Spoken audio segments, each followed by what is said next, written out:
Il faut un islam de France, c'est-à-dire qu'il va falloir adapter la religion musulmane à la France. Et ça veut dire qu'il va falloir retirer des passages du Coran, des hadiths, des réglementations. Mais sauf que c'est pas possible, parce que le Coran étant le incréé, c'est-à-dire que c'est la parole directe de Dieu, enfin, c'est le cas dans toutes les religions. Non, pas du tout. Le Coran, c'est la seule religion où elle est incréée, c'est-à-dire le texte, le Coran, on n'a pas le droit de le toucher. Voici la mauvaise nouvelle. Je vais commencer par ça. Il est impossible de réformer l'islam. Comment voulez-vous dire que vous ne pouvez pas le réformer? Je veux vous le démontrer. C'est presque comme une entreprise mathématique. Mais vous dites, regardez, le christianisme et le judaïsme sont réformés, donc l'islam peut être réformé. Eh bien, pas vraiment. Disons que vous allez réformer l'islam en choisissant ce qui est bon et en laissant tomber ce qui est mauvais. Et c'est vous qui décidez de ce qui est bon et mauvais. Eh bien, c'est cet islam que vous allez choisir. Qu'est-ce que c'est? C'est le Coran, le Sira et le Hadith. Donc, si vous voulez réformer l'islam, vous devez réformer le Coran, la Sira ou le Hadith. Commençons par le Coran. Qu'est-ce qu'elle dit d'elle-même? Coran 3, 7. Personne ne connaît la véritable interprétation à part Allah. C'est l'interprétation du Coran.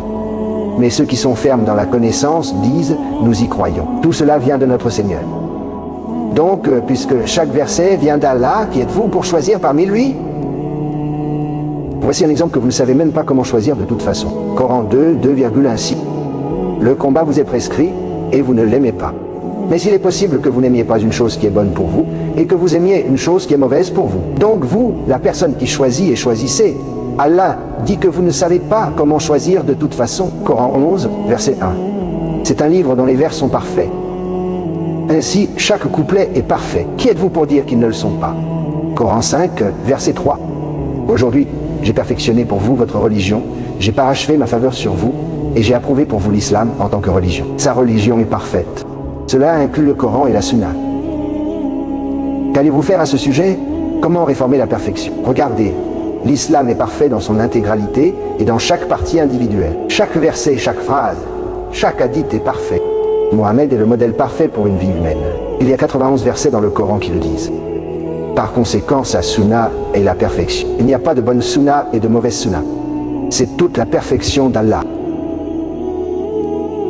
Mais disons que vous êtes si brillant, que vous êtes plus intelligent qu'Allah, et que vous êtes plus intelligent que Mohammed, et que vous élaborez ce plan brillant pour la réforme. Et alors, à qui allez-vous? Il n'y a pas d'organisme faisant autorité pour approuver ou réfuter. Vous ne pouvez pas aller à Al-Azhar parce qu'ils n'ont pas de véritable autorité. Il s'agit simplement d'un groupe d'érudits qui émettent des opinions. Il n'y a pas d'organe central qui puisse apporter des changements dans l'islam. Ainsi, votre brillant plan de réforme n'a nulle part où aller. Personne ne s'en soucie. Maintenant, écoutez, vous dites que nous devons réformer l'islam parce que cela rendra l'islam, quoi que nous entendions par là, agréable. Donc, la partie que vous voulez supprimer est le djihad.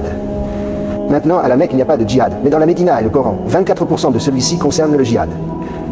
Les hadiths de Bukhari, 21% concernent le djihad. Et la Sira, sa vie est de 67%, les 2/3. Ce n'est pas un verset ou deux.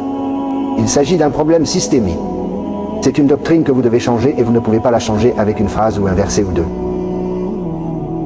L'islam n'est pas ce qu'un musulman dit, c'est ce que dit Mohammed.